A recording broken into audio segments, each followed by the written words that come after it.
Ladies and gents, welcome to Reaction, and this is Optimistic Nihilism by the channel Kurzgesagt in a nutshell.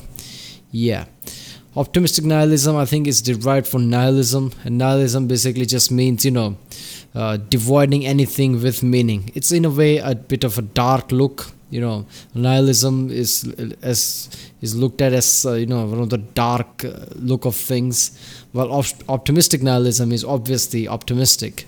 So this is in a way. It just basically means that nothing have any meaning. There is no pattern. There is no meaning of life. Things are what they are. Everything's somewhat random or something.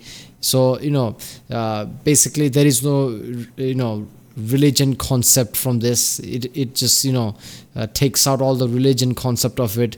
We are not special. We are not in the middle of anything. Basically there is no meaning to anything. But optimistic nihilism means, but we can make meaning out of it. We can make our own meaning out of it. So it's potential type of thing. That's what the basic knowledge I have of this. I think this is one of the concepts that was first used by Friedrich Nietzsche. Friedrich Nietzsche was an interesting guy. He tackled lots of topics. One of those topics basically inspired Hitler. I love the joke from Ricky Gervais about Friedrich Nietzsche talking to Hitler. It's just epic. The way only Ricky Gervais can do that joke. But that was just great. So let's watch this one. I've reacted quite a few Kurzgesagt videos already. If you haven't seen them, check out the link in the description. They are there. Check out the card for the playlist too. Like let me know, Salmonella, Internet Historian, things like that. CGV Grey. And yeah, and remember, this is Kurzgesagt video, so it might get blocked. I have to put checkered box there, but I guess we'll see. Let's watch this one. Human existence is scary and confusing. A few 100,000 years ago, we became conscious and found ourselves in a strange place. It was filled with other beings. We could eat some could eat us. There was liquid stuff we could drink, things we could use to make more things. The daytime sky had a tiny yellow ball that warmed our skin. The night sky was filled with beautiful lights. This place was obviously made for us. Something was watching over us. We were home. This made everything much less scary and confusing. Yeah, evolution basically tells us that, of all the beings that were alive, only one that could have adapted to this environment. Not adapted as in it just got, these beings had the just right DNA, just right things in them, so they would survive in this environment. And everybody else obviously didn't survive. So basically it's a filter type of thing. So, all of us who are alive is because there are other billions and billions of other, billion species like us didn't survive all this year. So we are the only one who survived because we were just right for this environment. So obviously when we are, here and we got this, somewhat thinking power, we, had this intelligence, and we start to think things, and we're like, there's a sun that basically warms us, there's water we could drink, there's a food we can eat that's on the ground. Obviously there is an intelligent being looking over us. Yeah, but you're the one who was just right for all this condition. There were other 99 of you that just died because they weren't right for this condition. That's what evolution means. So, it's weird. It's like, the guy who wins the lottery thinks he's special. Yeah, but there are millions of others who didn't win the lottery. It just happened. It's random. So, I'm not saying that, religions are wrong. There is no God, there is God or whatever. But this is not the way to, prove that there is God, obviously. So nihilism basically, people look as evil thing, even the optimistic nihilism, because, religious people are like, this basically disproves religion, this view. So this view is evil. That's what it is. Religious people see optimistic nihilism as evil, but it's not really. It kind of makes sense. But the older we got, the more we learned about the world and ourselves. We learned that the twinkling lights are not shining beautifully for us, they just are. Yeah. We learned that we're not at the center of what we now call the universe, and that it is much, much older than we thought. We learned that we're made of many little dead things, which make up bigger things that are not dead for some reason, and that we're just another temporary stage in a history going back over 1 billion years. we learned in awe that we live on a moist speck of dust moving around a medium-sized star in a quiet region of one arm of an average galaxy, which is part of a galaxy group that we will never leave. It is average And this stuff. group is only one of thousands that together make up a galaxy supercluster. But even our supercluster is only one in thousands that make up what we call the observable universe. The universe might be 1,000,000 times bigger, but we will never know. We could throw words around like 200 billion galaxies or trillions of stars or bazillions of planets, but all of these numbers mean nothing. Our brains can't comprehend these concepts. The universe is too big. There is too much of it. But size is not the most troubling concept we have to deal with. It's time, or more precisely, the time we have. If you're lucky enough to live to 100, you have 5,200 weeks at your disposal. If you're 25 now, then you have 3,900 weeks left. If you're going to die at 70, then there are 2,340 weeks left. A lot of time, but also not really. And then what? Your biological processes will break down, and the dynamic pattern that is you will stop being dynamic. It will dissolve until there is no you left. Some believe that there is a part of us we can't see or measure, but we have no way to find out. Yeah, that last point right there. Obviously, this might be stupid when I think about it, but I always thought about this. Like, we don't know what consciousness is. When it comes to human body, human brain, we don't know much about. We think that a human is dead, consciousness is dead, because we measure all the, pulses and things, brain activity, and they're all dead. But what is some part of the consciousness we are still alive? We can still feel pain, even though brain activity doesn't pick it up. And we bury people, and what if they're alive there for an extremely long time until their body decomposes? That would be painful and fucked up. I mean, the people who get cremated, that's the end of it. There is no doubt about that. But people who we bury, I mean, obviously, when you really think about it, chances are low. But what if that's the case? I always thought about that. That's just scary. So this life might be it, and we might end up dead forever. This is less scary than it sounds, though. If you don't remember the 13.75 billion years that went by before you existed, then the trillions and trillions and trillions of years that come after will pass in no time once you're gone. Close your eyes. Count to 1. That's how long forever feels. Exactly. And as far as we know, in the end, the universe itself will die and nothing will ever change again. Yeah, people are like, what does that even mean? When you die, you don't exist. What does that even mean? Do you remember how you were before you were born? No? Then that's how it will feel. What do you mean, what do you mean? You won't know anything. You won't exist, man. Our videos induce existential dread in many people, and the last few minutes probably haven't helped. So for once, we want to offer a different way of looking at these things. Truth hurts. What can you do? Subjective point of view. The philosophy of Kurzgesagt, if you want. Please take it with a grain of salt. We don't know any more about human existence than you do. We counter existential dread with optimistic nihilism. Yeah. What do we mean by that? Well, to summarize, it seems very unlikely that 200 trillion stars have been made for us. In a way, it feels like the cruelest joke in existence has been played on us. We became self-aware only to realize this story is not about us.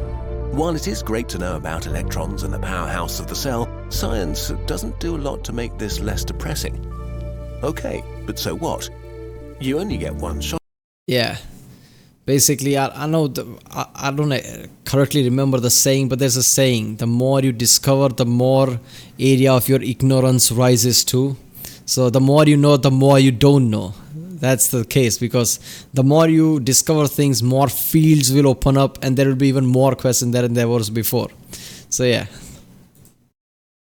Shot at life, which is scary, but it also sets you free.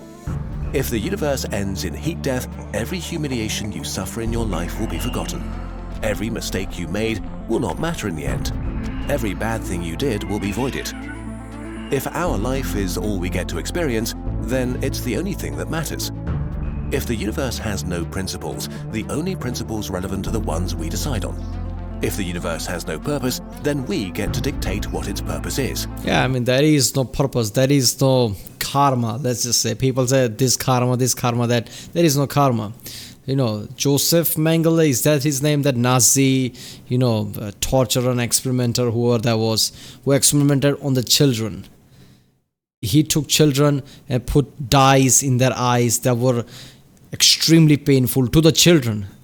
He saw together two children just to see if that works or not.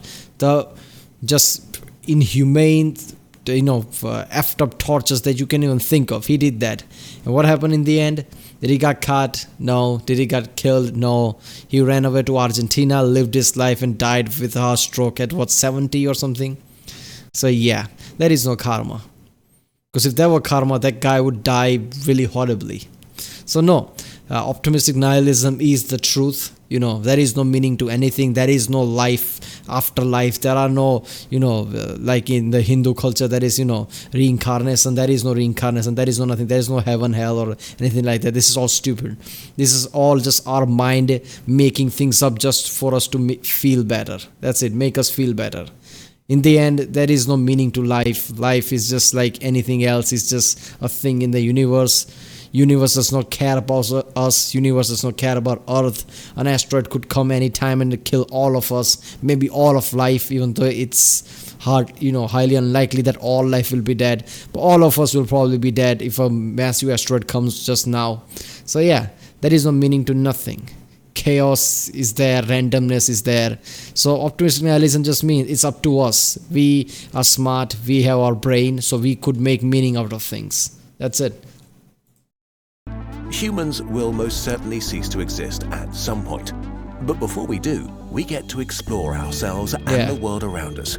We get to experience feelings. We get to experience food, books, sunrises, and being with each other. The fact that we're even able to think about these things is already kind of incredible.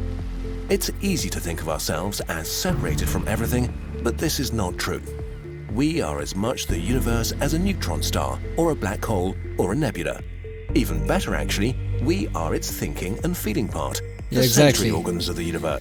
I mean, the same elements that are in the star are the same elements that are in us. A star exploded once, put out all of its elements outside, and one of those elements are us. So we are part of the universe. People say, we are special because we are in the center of everything. No, we are not in the center of everything. So are we not special? No, we are special because we are part of the universe. We are truly free in a universe-sized playground. So we might as well aim to be happy and to build some kind of utopia in the stars.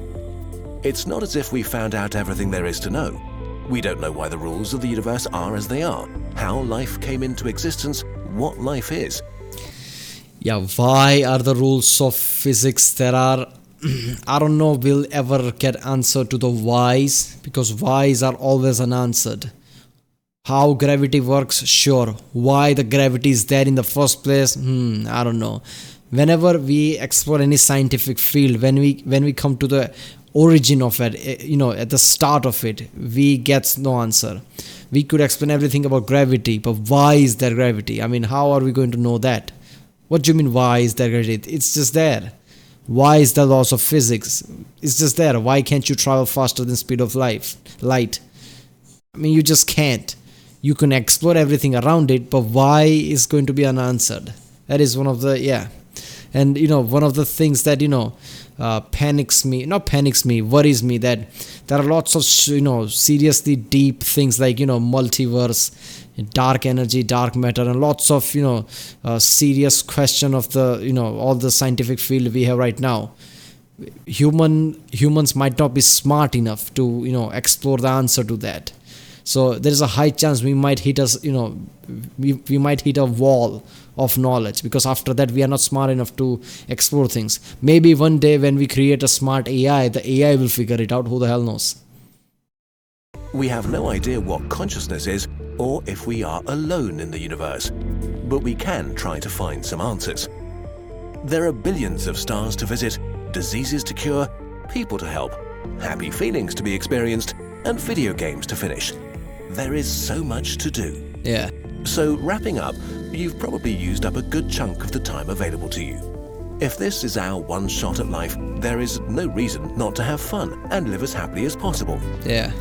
Bonus points if you make the life of other people better. more bonus points if you help build a galactic human empire. Do the things that make you feel good. You get to decide whatever this means for you. Yeah.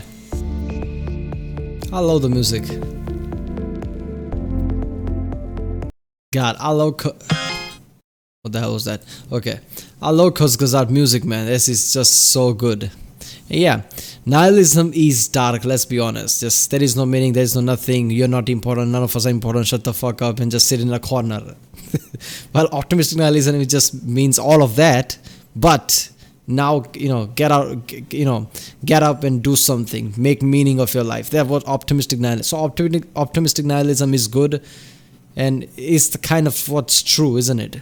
There is no meaning to life, there is no meaning to nothing. It's up to us to create meaning. There is no, there is no moral law of the universe. Lots of most effed up people in the world do most effed up thing, and some of them never get caught. So, there is no karma and things like that. But in the end, there is no reason to get depressed or anything. You could always make meaning out of your life, I guess. So yeah, that was optimistic nihilism. This channel is good, tackling lots of philosophical topics. I didn't know that about this channel until, I saw some of them. This is, this is second one I think I reacted to philosophical topics. I love it. This is a great channel. Alright people, if you like my reaction, don't forget to like and subscribe. Check out the reaction. There's a link in the description. Check out the cards for the playlist. Check out the, end cards, and I'll see you next time.